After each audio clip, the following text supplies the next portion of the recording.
টুনটু এদিকে এদিকে এই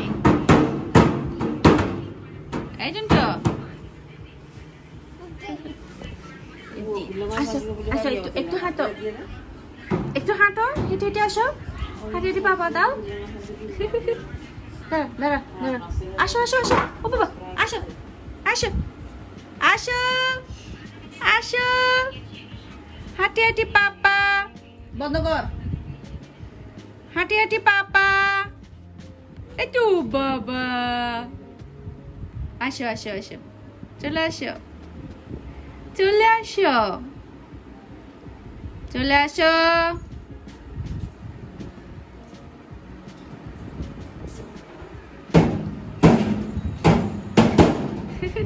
আসো মামার কাছে আসো মামার কাছে আসো আসো মামার কাছে আসো হাঁটি হাঁটি পাপা দিয়ে আসো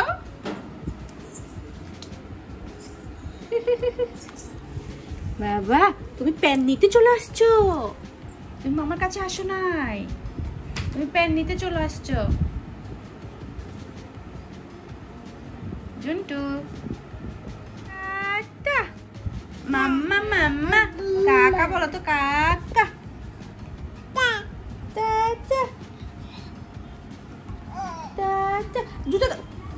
জুতা ধরো না এই জুন্টু এই জুতা ধরে না এখন জুতা এখন ধরা ফরিবই ফরিব হ্যালো এভরিওয়ান, আসসালামু আলাইকুম। আশা করছি আপনারা সবাই অনেক ভালো আছেন। আমরাও সবাই আলহামদুলিল্লাহ ভালো আছি। আরও একটা নতুন ভিডিও দেখার জন্য আপনাদের সবাইকে ওয়েলকাম জানাচ্ছি। তো আমার একটা ভিউয়ার্স আপুর পেজ থেকে আমি কিছু জিনিস অর্ডার করেছি, যেগুলি কিনা খুবই স্পেশাল। বিশেষ করে হচ্ছে ওদের স্পেশালিটি হচ্ছে বাটার আর হচ্ছে ঘি। তো ঘিটা আসলে এত বেশি দারুণ ছিল বলার মতো না। তো ওনাদের পেজে কিন্তু আরও কিছু জিনিস ছিল। তো ছিল হচ্ছে পিৎজা তৈরির জন্য অরিগানো, চিয়া সিড। এটা হচ্ছে যারা কিনা ডায়াবেটিস রোগী কিংবা পানির মধ্যে ভিজিয়ে কিন্তু রমজানের সময় খাওয়া হয়। এরপরে আমি অর্ডার করেছি হচ্ছে খেজুর। তো এটা হচ্ছে আজওয়া খেজুর। এই খেজুরটা অনেক বেশি মজার ছিল। আর এটা কিন্তু বাহিরের এই যে তো আমি আরও কী অর্ডার করেছি সেটা একটু আপনাদের সাথে দেখিয়ে দিচ্ছি। একটা অর্ডার করেছি সানফ্লাওয়ার অয়েল কিংবা হচ্ছে অলিভ অয়েল। এই রমজানে কিন্তু আমি কোনো প্রকারের খেজুর, তারপর ট্যাং, দুধ এগুলো কিন্তু আনতে পারিনি। তো সেই কারণে চিন্তা করলাম আপুর পেজেই অর্ডার করি। তো আপনারা কিন্তু আপুর পেজে এই আজওয়া খেজুরটা পেয়ে যাবেন। আপনারা চাইলে অর্ডার করতে পারেন। আপুর পেজের লিঙ্ক আমি ডেসক্রিপশন বক্সে দিয়ে দেব। সেই সাথে যেটা আমি অর্ডার করেছি অরিগানো পিৎজা তৈরির জন্য, ওখানে কিন্তু অরিগানো পাওয়া যায়। তারপরে হচ্ছে কর্নফ্লাওয়ারও পাওয়া যায়। সেই সাথে হচ্ছে অলিভ অয়েলও পাওয়া যায়, যেগুলো কিনা বাহিরের। এটা অর্ডার করেছি আমি। এরপরে হচ্ছে আমি আরও কিছু অর্ডার করেছি, সেগুলো আপনাদের সাথে শেয়ার করছি। সবচাইতে হচ্ছে আমার কাছে বেশি ভালো লেগেছে ঘিটা এত বেশি পিওর ছিল। এটা সম্পূর্ণ হাতের তৈরি ঘি ছিল। আর এটা হচ্ছে আপুদের দেশের বাড়িতে খামারের গরুর দুধের ঘি ছিল। এটা এত বেশি ফ্লেভারফুল, আসলে আমার কাছে জাস্ট অসাধারণ লেগেছে। আমি কিন্তু ওমানে ঘি তৈরি করেছি, তবে এইরকম হয়নি। তো এটা কিন্তু অন্য রকম। আপনারা চাইলে একবার নিয়ে দেখতে পারেন। এই ঘিটা আমার কাছে খুবই ভালো লেগেছে। এই যে কোনো প্রকারের পানি নেই, পুরোটাই মনে হচ্ছে যে ক্রিমি ঘিটা।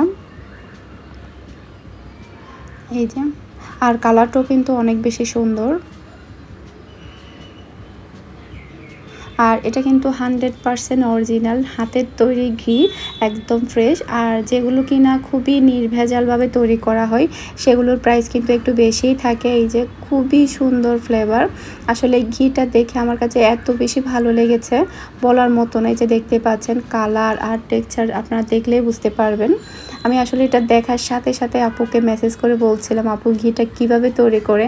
আমি নিজেও মানে অনেকবার ঘি তৈরি করেছি, এমনকি সেলও করেছি, তবে এটা কিন্তু অসাধারণ। তো আপু বললো আর কি বিস্তারিত, ওনাদের গ্রামে নিজস্ব গরুর দুধ দিয়ে এটা তৈরি করা হয়। আর এখানে আমি অর্ডার করেছি হচ্ছে বাহিরের ইনপুট করা হচ্ছে সিজ। আর নর্মালি কিন্তু বাজারে কিন্তু অনেক রকমই পাওয়া যায়, তো এটা কিন্তু খেতে অনেক বেশি টেস্টি হয়। বাট বিশেষ করে আমি এটা মিহির জন্য অর্ডার করেছি, মিহি কিন্তু অনেক বেশি পছন্দ করে, সেই কারণে ওর জন্য অর্ডার করা। আর যখন আপনি 1 কেজি ঘি তৈরি করবেন তখন দেখা যায় কি প্রচুর পরিমাণে দুধ লাগে। আমরা নর্মালি যেগুলো মানে বাইরে থেকে কিনে আনি ওখান থেকে আপনি একটা জিনিস লক্ষ্য করবেন, পুরো অর্ধেকটা পরিমাণ উপরে তেল ভাসে, নিচে দেখা যায় দানাদার অংশ থাকে খুবই কম। আমি ইউজ করলে, আপনারা তো সব সময় ইউজ করেন, তখন কিন্তু বুঝতে পারবেন। আর এটা হচ্ছে বাটার, এটাও কিন্তু ইম্পোর্ট করা। তো বাটারটাও কিন্তু অনেক বেশি ভালো আর ফ্লেভারটাও কিন্তু অনেক ভালো। আর বিশেষ করে আমি বাটারটা অর্ডার করেছি হচ্ছে কেক তৈরি করার জন্য। আমি হচ্ছে একটা কেক তৈরি করব বাটার দিয়ে, সেই কারণেই আসলে আমার বাটারটা অর্ডার করা। তো আপনারাও চাইলে একদম ফ্রেশ বাটার ইউজ করতে পারবেন। এই যে কালারটাও কিন্তু অনেক সুন্দর, তো আপনারা ট্রাই করে দেখতে পারেন।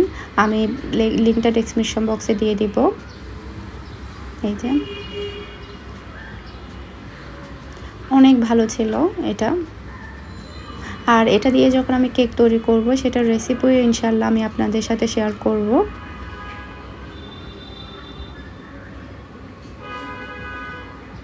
তো এই ছিল আমার অর্ডার করা জিনিস। খেজুরটা জাস্ট অসাধারণ ছিল, সব কিছুই আসলে মনের মতো ছিল, যেমনটা চেয়েছি ঠিক তেমনটাই পেয়েছি। থ্যাংক ইউ সো মাচ আপু, এত ফ্রেশ জিনিস, এত পিওর জিনিস দেওয়ার জন্য। আর ঘিটা আপনারা একবার নিয়ে দেখবেন, বাটারটাও আপনারা ট্রাই করে দেখতে পারেন, সেই সাথে খেজুরটাও ট্রাই করে দেখতে পারেন, অনেক অনেক ভালো লাগবে আপনাদের কাছে। তো এখন হচ্ছে আমি আপনাদের সাথে একটা রেসিপি শেয়ার করব, সেটা হচ্ছে চিকেন তেহারি। তো আজকে হচ্ছে বাসায় ইফতারে চিকেন তেহারি তৈরি করা হবে। আর এটা সম্পূর্ণ ঘরোয়া মশলা দিয়ে তৈরি করব আমি। মশলাগুলো আমি বাইরে থেকে কিনে এনেছি। তো কি কি মশলা ইউজ করছি, আর তেহারিতে কিন্তু খুবই অল্প পরিমাণের মশলা দিয়ে কিন্তু তেহারিটা তৈরি করা হয়, আর খেতে কিন্তু দুর্দান্ত হয়। আপনারা প্লিজ একবার এই রেসিপিটা দেখে বাসায় ট্রাই করে দেখবেন, অনেক অনেক টেস্টি হবে, আমি গ্যারান্টি দিয়ে বলতে পারবো। অল্প মশলা দিয়ে দারুণ একটা খাবার। তো এখানে হচ্ছে প্রায় আমি 1.5 কাপের মতো পেঁয়াজ কুচি দিয়েছি। পেঁয়াজটাকে আমি হালকা একটু নরম করে ভেজে তারপরে হচ্ছে আমি এখানে দেশি মুরগি দিয়ে দিচ্ছি 2টা। আপনারা চাইলে ফার্মের মুরগি কিংবা পাকিস্তানি মুরগি দিয়েও কিন্তু করতে পারবেন। তো আজকে হচ্ছে বাসায় দেশি মুরগি দিয়ে করা হচ্ছে। তো এখানে হচ্ছে টোটাল 2টা মুরগি আমি পেঁয়াজের মধ্যে দিয়ে দিচ্ছি। খুবই সিম্পল তেহারি তৈরি করা, বিফ তেহারি, মাটন তেহারি, তারপরে হচ্ছে চিকেন তেহারি কিন্তু খেতে অনেক বেশি ভালো লাগে। তো শর্টকাটের মধ্যে কিন্তু আপনারা চাইলে ইফতারে কিংবা সেহরিতে কিন্তু এই তেহারিটা তৈরি করতে পারবেন। খুবই সিম্পল আর খুবই কম সময়ে আর অল্প উপকরণ দিয়ে তৈরি করা যায়। তো চিকেনটাকে আমি এখন পেঁয়াজের সাথে হালকা একটু কষিয়ে নিব।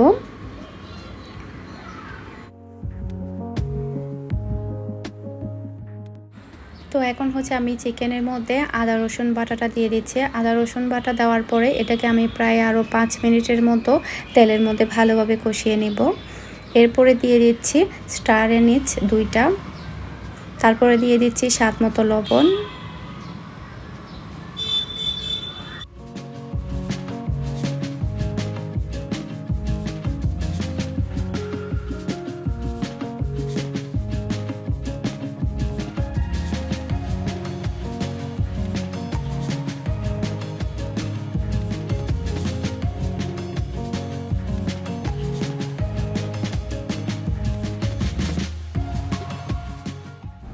তো এখানে হচ্ছে আমি যে মশলাগুলো ইউজ করছি সেগুলো একটা একটা করে বলে দিচ্ছি। এখন আমি দিয়ে দিলাম 1/2 চা চামচের মতো জিরা গুঁড়া, তারপর আমি দিয়ে দিব 1/2 চা চামচের মতো ধনে গুঁড়া, এরপরে দিয়ে দিব 1/4 চা চামচের মতো গরম মশলা গুঁড়া।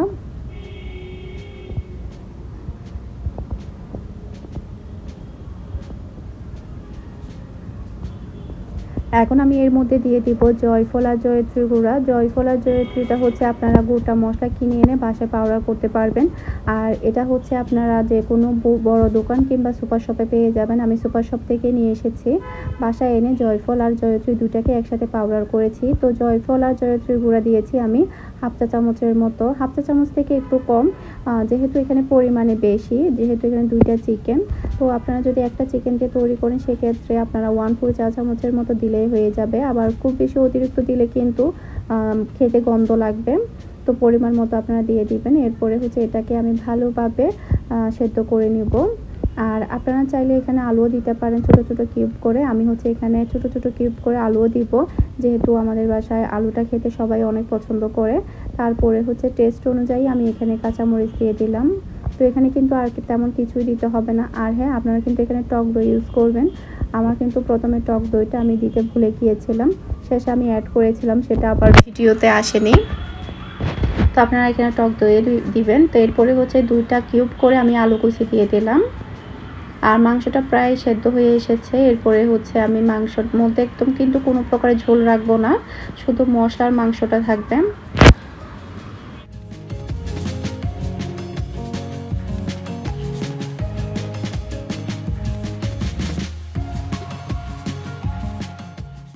তো মাংসটা হতে হতে অপর পাশে হচ্ছে আমি চালটা রেডি করে নেব। আর তেহারি কিন্তু সবসময় সরিষার তেল দিয়ে তৈরি করা হয়, এর জন্য হচ্ছে আমি এখানে প্রায় 1/2 কাপের মতো সরিষার তেল দিয়ে দিলাম। এরপরে হচ্ছে আমি এখানে গোটা মশলাগুলো দিয়ে দিব, তারপরে হচ্ছে পেঁয়াজ কুচি দিয়ে দিব। তো পেঁয়াজটাকে আমি হালকা একটু ভেজে নেব। এরপরে হচ্ছে আমি এখানে পোলাও চাল দিয়ে দিব প্রায় 1 কেজি মতো।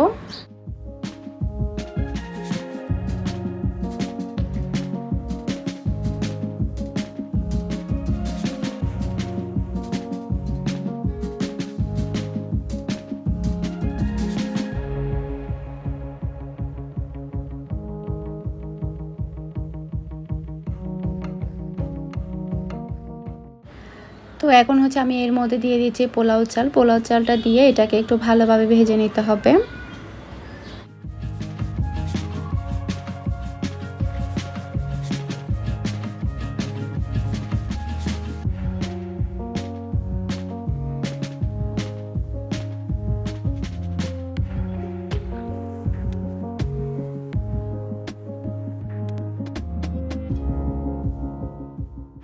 তো পোলাও চালটা হচ্ছে আমার এখানে প্রায় ভাজা হয়ে গিয়েছে। আর আমি এখানে চাল ইউজ করেছি 6 কাপ।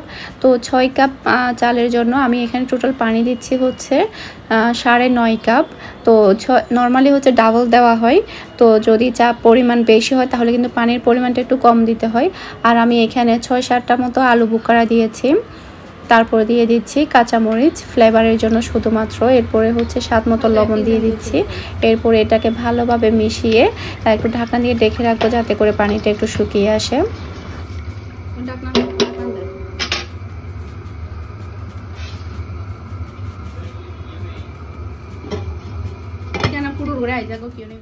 তো ইফতারের টাইম প্রায় হয়ে আসছে, মানে আর কিছুক্ষণ পরেই আজান দিয়ে দিবে, আর বেশিক্ষণ সময় নেই।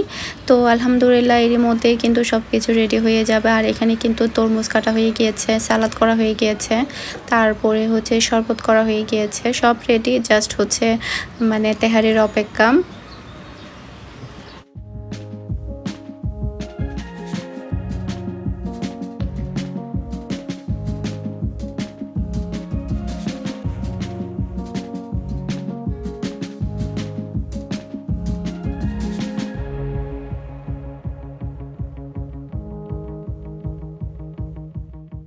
তো এখানে হচ্ছে আমার চিকেনটা সম্পূর্ণভাবে হয়ে গিয়েছে। তো এখানে হচ্ছে আমি কিউব করা যে আলুগুলো দিয়েছি সেগুলো প্রায় আধা সেদ্ধ হয়ে গিয়েছে, আর চিকেনটাও ভালোভাবে সেদ্ধ হয়ে গিয়েছে, আর ঝোলটাও কিন্তু শুকিয়ে গিয়েছে। এখন কিন্তু শুধু তেল মশলা মাংসগুলোই আছে, তো এর অবশিষ্ট কিন্তু কোনো ঝোল নেই। আর এদিকে কিন্তু চালের পানিটাও শুকিয়ে এসেছে। আমি এর মধ্যে হচ্ছে মাংসটা ঢেলে দিলাম, তারপরে হচ্ছে এটাকে ভালোভাবে মিশিয়ে নিতে হবে।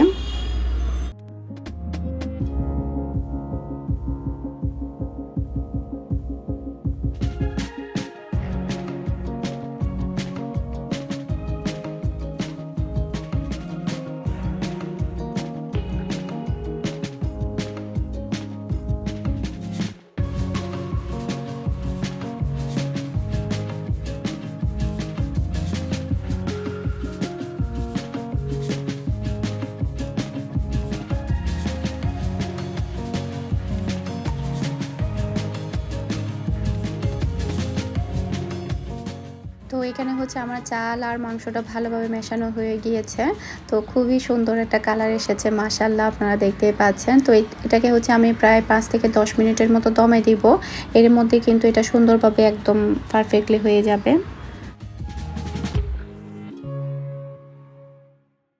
তো লাস্ট পর্যায়ে হচ্ছে আমি এখানে ঘি ইউজ করছি। আর আপনারা দেখতে পাচ্ছেন রেডিমেড যে ঘিগুলো পাওয়া যায় এর মধ্যে কিন্তু প্রায় অনেকটা পরিমাণ উপরে তেল ভেসে থাকে।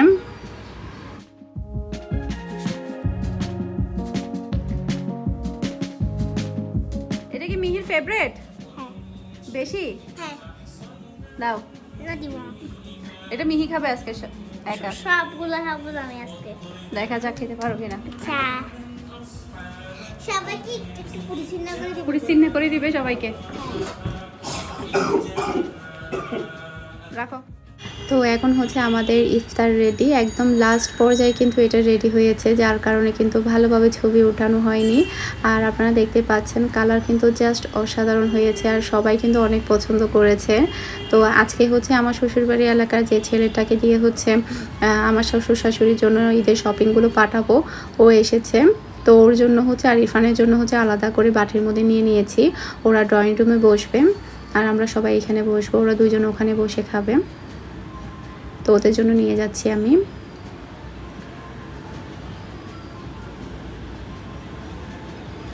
আশা করছি আমার আজকের রেসিপিটা আপনাদের কাছে ভালো লেগেছে। আপনারা সবাই বাসায় একবার ট্রাই করবেন আর আপনারা জানাবেন আপনাদের কাছে সহজ লেগেছে কিনা। আমি সবসময় চেষ্টা করি খুবই সহজ উপায়ে আপনাদের সাথে রেসিপিগুলো শেয়ার করতে। আর যেটা সত্য কথা, অনেক মজা হয়েছিল, মানে একদম মনে হচ্ছিল যে দোকানের তেহারি খাচ্ছি, এরকমটাই মনে হয়েছিল। তো সবাই ভালো থাকবেন, সুস্থ থাকবেন, আমাদের সবার জন্য দোয়া করবেন। আসসালামু আলাইকুম, আল্লাহ হাফেজ।